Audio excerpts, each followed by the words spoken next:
Welcome to this special deep dive presented by RTV Global Network. I want you to close your eyes for just a second. Always a good way to start. Right. Just imagine you are standing in the middle of a city, nestled right among these lush, mist-covered mountains. Oh, the atmosphere there is incredible. It really is. The air is thick, it's humid, and it's literally vibrating. You can feel this deep, resonant thrumming moving through the soles of your feet and settling right into your chest. Yeah, that's the drums. Exactly. It's the sound of hundreds of traditional drums beating in this perfect, just overwhelming unison. And then suddenly, a sound like thunder cracks through the night. The whips. Yes, the violent snap of a heavy whip breaking the sound barrier. The rich, earthy smell of burning coconut husks fills your lungs, and against the pitch-black sky, you see the swirling, hypnotic glow of spinning fire. It's an absolute sensory overload. It really is. We're in the heart of Kandy, Sri Lanka right now, and the streets are absolutely alive. What you are visualizing there is the living pulse of a tradition that has survived for, gosh, over 2 millennia. 2,000 years, that's just wild. Right. It is a massive, unified column of light, sound, and devotion moving through an ancient mountain capital. Yeah, and our mission today is to be your ultimate guide through this incredible phenomenon, the ongoing 2026 Kandy Esala Perahera. We're taking you right to the front line. We are. We're going to plunge you right into the intense energy of the current processions echoing through the streets tonight. We'll break down the massive significance of the upcoming grand final later this week, too. Which is going to be huge. Massive. And we are going to equip you with absolutely everything you need to know about the atmosphere, the profound history, and honestly, the intense ground-level logistics of managing hundreds of thousands of people today. Because it is a massive operation. Okay, let's unpack this. Because to truly grasp what is happening in Kandy tonight, we really have to look at the specific stage of the 10-day festival we're currently navigating. Right, yeah. We are sitting squarely in the second night of what is called the Randoli Perahera stage. The Randoli stage. Exactly. The festival structure is essentially a slow, deliberate build.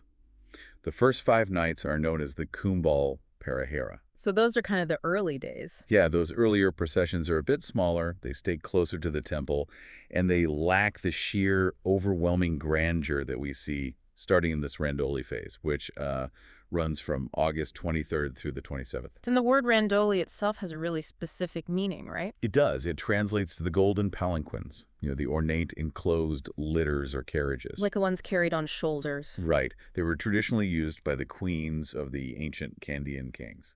Which is fascinating because the queens were traditionally sidelined from directly participating in the sacred procession of the relic. But those very palanquins remain as this sort of ghostly proxy for the monarchy today. Yeah, they are carried at the very rear of the modern parade. It serves as a direct, physical thread tying the current moment back to the ancient royal court. It really does. But moving to the front of the procession, though, the sheer spectacle marching down the streets tonight is just designed to overwhelm the senses. Oh, absolutely.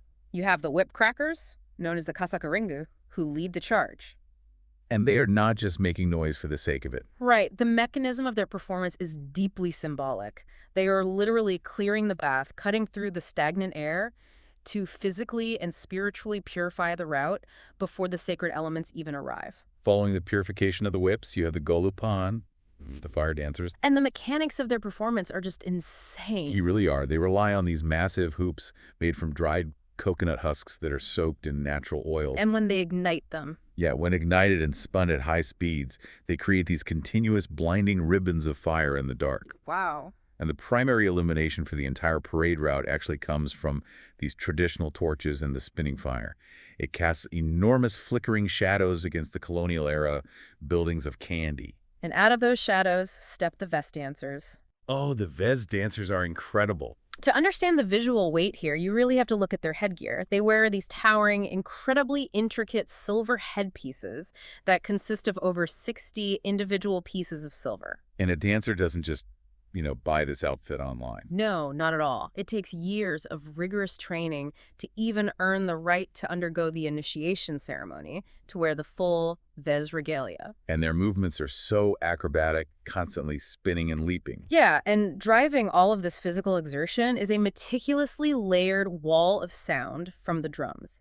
You have the Grand Perahera, which is carved from a single block of wood and played with bare hands to create this deep, earthy thud. That acts as the foundational baseline, right? Exactly. Then the devul drum cuts through that baseline because it is struck with a specialized stick in one hand and the bare hand on the other, giving it a sharper martial strike. And then there's a third type, right? Yes. Finally, you have the tamatama, which are twin kettle drums played with cane sticks to provide a frantic, high-energy counter rhythm. What's fascinating here is that the sequence of performers you are seeing isn't just random. It's a highly codified, centuries-old choreography. Meaning everyone has a specific place. Right. Every single participant holds a specific inherited symbolic role. The drumming patterns and the dance vocabularies are actually some of the most precisely defined performance forms in South Asia. I see. So it's like a massive symphony, right? The first 5 nights are the warm-up, and the Randoli stage is this roaring crescendo. But how do they keep that up? It's less of a performance aimed at entertaining the crowd and more of an endurance test offered to the gods. That's a great way to put it. It really reframes the whole event. When you realize that the hours of dancing, drumming, and spinning fire in tropical heat is a physical offering, the sheer stamina required makes total sense. The physical toll is the devotion itself. Right. But all of these performers, the whips, the fire, the intricate drumming patterns, they're ultimately just the heralds, aren't they? They are. They're the opening act announcing the focal point of the entire night, the elephants and the sacred relic. Let's talk about the elephants, because the scale of their participation is staggering. It's massive. Over 70 elaborately caparisoned elephants march in these night processions. And caparisoning, that's the decoration process, right? Yeah, and the process of caparisoning an elephant is an art form in itself. It is not merely draping a cloth over the animal's back. Attendants fit them in highly tailored, illuminated silk garments that cover their trunks, ears, and flanks. I've seen pictures. They're covered in lights. Exactly. These garments are intricately embroidered in the distinctive Kandian style and are now woven with custom battery packs to light up the intricate patterns against the night sky. The absolute center of gravity for the entire festival, though, is one specific majestic animal, the Maligawa tusker. The most important participant. Yeah, this is the largest, most impressive tusker of the group, and it travels down the street on a continuous white carpet. Which is incredible to watch. The logistics of it are wild. A team of attendants constantly unrolls a pristine white cloth directly ahead of the elephant's massive feet, while another team quickly rolls it up from behind. Just ensuring the tusker never actually touches the bare pavement. Right. But we need to clarify a massive misconception here, one that even many visitors standing on the streets of Kandy hold tonight. Yes, this is a really crucial point. The Maligawa tusker does not carry the actual sacred tooth relic of the Buddha. It does not. The original relic never leaves the inner sanctum of the Temple of the Tooth. It remains heavily guarded and sealed inside multiple nested golden caskets shaped like stupas. So what is the elephant actually carrying? What the tusker carries is the Perahera Karandua, a sacred golden replica casket. It sits securely beneath a beautifully illuminated domed canopy known as a rancivage, which is strapped to the elephant's back. But even so, the reverence shown to this replica is breathtaking to witness. The moment the Maligawa tusker carrying that golden casket approaches, you can feel a visceral shift in the atmosphere. The whole crowd changes. The frantic tempo of the drums drops and changes into a slow, deliberate, majestic rhythm. And thousands upon thousands of locals lining the streets will spontaneously sit cross-legged on the pavement, bringing their hands together to bow in reverence. It is this collective, deeply ingrained reflex of devotion. But, seeing this sheer volume of captive elephants in a single procession, it does highlight a major logistical and perhaps ethical pressure point in 2026. The domesticated elephant population in Sri Lanka has dropped to just 93 individuals. That's a very small number. Right. So how does a festival deeply rooted in compassion reconcile with the modern concerns of using over 70 captive elephants amidst fire and noise, especially with so few left? It's a complex issue, and it's a subject of intense ongoing debate, both locally and globally. The chief custodian, the Deawadana Nailame, has actually noted the immense logistical hurdle this presents. I can imagine. Gathering almost the entirety of the nation's domesticated elephant population into one city requires a massive coordination of transport, specialized handlers known as mahouts, and immense amounts of fodder. It's a huge undertaking. It is. But culturally, the elephants are central to the visual and spiritual weight of the event. They are revered as living embodiments of the Buddha's virtues, and carrying the replica casket is viewed as the highest possible honor for an animal within that tradition. So it's a profound, complex dynamic. But having pictured this profound reverence shown to the replica casket, the intricate garments, and the massive scale of the procession, we have to look at the history driving it. Why this specific relic and why this specific festival? Well, the Kandy Esala Perahera is actually a fusion of two ancient, distinct rituals that were formally merged in the 18th century by King Kirti Sri Rajasinya. Okay, two distinct rituals. Right. The first is the Esala Perahera, which dates all the way back to the 3rd century BCE. It originated as a cosmological petition to 4 guardian deities, Natha, Vishnu, Kataragama, and the goddess Patini. So wait, how exactly do you petition a god for rain? Through the procession itself. It was a ritualized physical movement designed to appease these specific deities who controlled the natural elements. The agrarian society of ancient Sri Lanka depended entirely on the monsoon rains. So if it didn't rain, they were in trouble. Exactly. The ritual was a mechanism to ask for timely rain, ensure agricultural prosperity, and secure protection from disease. So it originated as a deeply grounded agricultural necessity. Yes. But then we have the second ritual, the Dalada Perahera, which honors the Buddha's left canine tooth. And the historical journey of this tooth is like something out of an epic novel. According to the histories, it was smuggled into Sri Lanka from India in 310 AD by Princess Amamala and Prince Dantha. Because they were fleeing severe conflict in their home kingdom of Kalinga. Right, rival rulers were constantly attempting to capture the tooth to claim its power. To get it out safely, Princess Himamala actually disguised herself as a Brahmin ascetic and physically hid the sacred tooth inside the intricate folds of her hair. That's just an amazing image. Isn't it? When she finally arrived in Sri Lanka, the local king was so overwhelmed by its presence that he initiated a public parade so the people could venerate it. That historical journey established the relic's presence, but its true power evolved over the centuries. By the time it reached the Kandian kingdom, the two separate processions, the indigenous plea for rain to the local gods and the Buddhist veneration of the tooth, were operating parallel to each other. Until they merged. Right. Merging them unified the agricultural needs of the people with the religious authority of the state. And here's where it gets really interesting. For the ancient kings of Sri Lanka, possessing this tooth relic wasn't merely an act of personal religious devotion, it was the ultimate political mandate. Oh, absolutely. You can think of it as the ancient Sri Lankan equivalent of pulling the sword from the stone. The physical mechanism of power worked like this. If you didn't physically possess the relic, it didn't matter how large your army was or what crown you wore, the populace simply did not recognize you as the true, legitimate sovereign. The relic was the physical embodiment of the right to rule. That is why, throughout Sri Lankan history, as kingdoms shifted due to invasions and internal conflicts, moving from Anuradhapura to Polonnaruwa to Dhammadiniya, and eventually retreating into the central mountains of Kandy, the tooth relic was always painstakingly moved with the capital. Because protecting the tooth meant protecting the very concept of the state itself. Exactly. Unifying the gods of rain and earth with the ultimate symbol of the nation's sovereign identity creates an incredibly powerful cultural force. And that brings us to where all of this historical weight is heading this week. We've established the sensory overload happening tonight, but we need to project forward to the absolute climax of the 2026 festival. Because the energy building in Kandy right now is all funneling toward this coming Thursday, August 27th. The big night. That is the night of the Randoli Perahera, the grand final. This year, it strategically aligns with the Nikini full moon.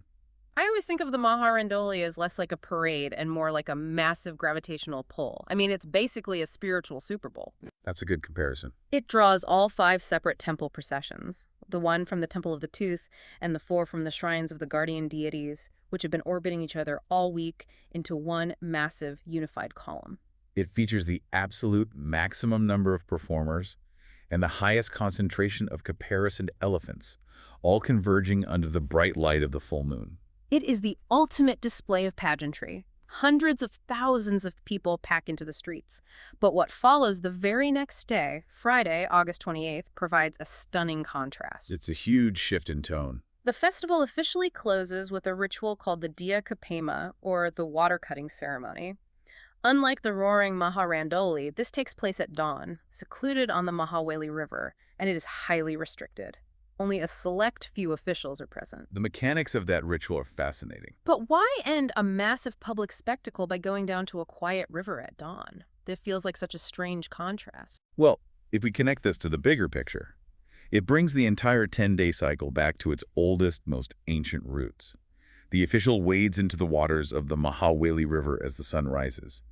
Using a sacred sword, they physically strike the surface, cutting the water. Literally cutting the water. Yes, and at the exact moment the water parts, they submerge a golden ewer to collect that specific purified water from the cut. This ewer is then kept securely in the temple for an entire year, until the next festival, when the old water is poured back into the river and fresh water is drawn again. It is a continuous closed loop. After days of grand state pageantry, of projecting royal and religious authority to the masses through massive crowds and noise, the festival just strips all of that away. It returns to an intimate, quiet interaction with nature. Right. The cutting of the water physically represents parting the waters to guarantee a continuous flow, ensuring agricultural fertility for the land. It beautifully bridges the grand spectacle of the state with the humble, foundational needs of the earth itself. And following that pre-dawn ritual, there is a final, concluding daytime procession called the Grand Perahera, which brings the officials and the collected water back to the temple in the daylight, officially ending the cycle. But that contrast between the quiet river ritual and the roaring crowds brings up a huge practical issue.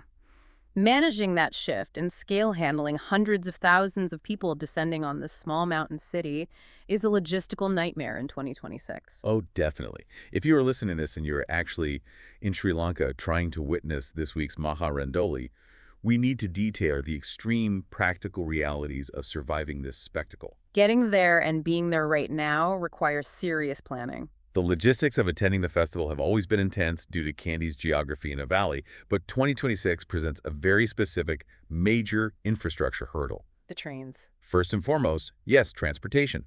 Anyone planning to travel from the commercial capital Colombo up to Kandy needs to know that the classic, highly scenic train route is completely out of commission. Yeah. Late in 2025, Cyclone Ditwa caused massive structural damage to the hill country rail lines, washing out critical sections of the track. You simply cannot take the train. Visitors must travel by road. Under normal circumstances, that is roughly a 3 to 4 hour journey, but with festival traffic funneling into the mountains, you have to plan for significant delays. And once you actually arrive in Kandy, you face the reality of the crowds. When we say crowds, we are talking about a continuous, dense wall of humanity lining every available inch of the pavement. If you want to view the procession for free from the street level, you literally have to claim your spot by mid-morning. Wow, that early. Oh yeah. Entire families will lay down mats and set up folding chairs, sitting there for 8 to 10 hours before the first whip is even cracked. That is dedication. It is. If you have the budget, official grandstand tickets sold by the municipal council are highly sought after. They range from roughly 13 to 74 euros, depending on the vantage point, but they sell out incredibly fast. And by 5:30 p.m., a hard security perimeter locks down. The road closures go into effect across the city center, making it virtually impassable for vehicles and incredibly difficult for pedestrians to cross. You cannot just wander out of a restaurant right before the parade starts and expect to see anything. Right, you have to be deeply entrenched in your viewing spot. And keeping everyone safe in those lockdown streets is a massive multi-tiered operation. We're talking about a joint deployment of 8,000 security personnel to manage the perimeter and the crowds. It's massive. You have the standard police forces handling general crowd control, but they are backed up by the Special Task Force, specialized canine units sweeping the route, and even the Triforce's Army, Navy, and Air Force providing logistical and security support. They have to manage not just the hundreds of thousands of local and international spectators, but also coordinate the secure movement of VIPs, diplomats, and high-ranking clergy. And hanging over all of this crowd control is the weather. Oh, the weather. We are looking at temperatures in the high 20s to low 30s Celsius. With that kind of tropical heat in the hill country this time of year, you're almost guaranteed sudden, heavy evening downpours. Which brings up the absolute golden rule for attending the Perahera. Bring a poncho, never an umbrella. Never an umbrella. The mechanism of an open umbrella in a crowd of that density is incredibly disruptive. I can imagine. When people are packed shoulder to shoulder, opening a large umbrella not only creates a physical hazard with the metal spokes, but it completely blocks the sight lines for dozens of people sitting on the pavement behind you who've been waiting all day. Right. Ponchos keep you dry while maintaining the communal viewing space. So what does this all mean? You have a 2,000-year-old sacred ritual operating at the highest levels of spiritual devotion. but it is existing alongside riot police, tactical squads, digital crowd control systems, VIP grandstands, and modern infrastructure repairing cyclone damage. There's a lot of moving parts. It is. How does an ancient ritual not lose its soul in the middle of all that modern mechanical chaos? It is a profound balance. But this massive logistical undertaking is actually the greatest testament to the festival's living relevance. This is not a historical reenactment put on for tourists. Not a museum piece. Exactly. It's not tucked away behind protective glass. It is a breathing, evolving, contemporary event that means just as much to the populace today as it did 1,000 years ago. That's a great point. The modern infrastructure, the 8,000 security personnel, the complex traffic grids, the constructed grandstands, they are all just the necessary modern scaffolding required to protect and facilitate its ancient, beating heart. It adapts its exterior so that the core can survive. It adapts so it can survive. The Kandy Esala Perahera has run continuously for over 2 millennia. Think about the sheer volume of history this ritual has absorbed. So much history. It has survived the violent rise and fall of ancient kingdoms. It has survived centuries of shifting colonial occupations from the Portuguese, Dutch, and British. And now it is navigating modern climate events like Cyclone Ditwa and the intense logistical nightmare of 21st century crowd control in a hyper-connected world. Yet the drums keep beating. The whips keep purifying the air. The fire keeps burning against the mountain sky. The unbreakable continuity of this specific festival leaves us with an important question to ponder long after the last majestic elephant has returned to the temple grounds. It certainly does. In a world that is shifting and accelerating faster than ever before, what does our desperate commitment to maintaining these ancient communal rituals teach us about the fundamental human need for shared heritage? And how will these grand traditions continue to build new scaffolding to survive the next century while still fiercely protecting their sacred core? It's a powerful thought to leave on. It is definitely something to think about the next time you look up at a bright full moon. Thank you for joining us on this deep dive into the streets of Kandy, presented by RTV Global Network. If you are on the ground in Sri Lanka, grab your poncho, find your viewing spot early, and enjoy the breathtaking Randoli this Thursday. Stay dry out there. And to all of you listening wherever you are, you can almost still hear the sharp snap of the whips and the deep foundational thrum of the Gada Baraya fading into the night, can't you? Until next time.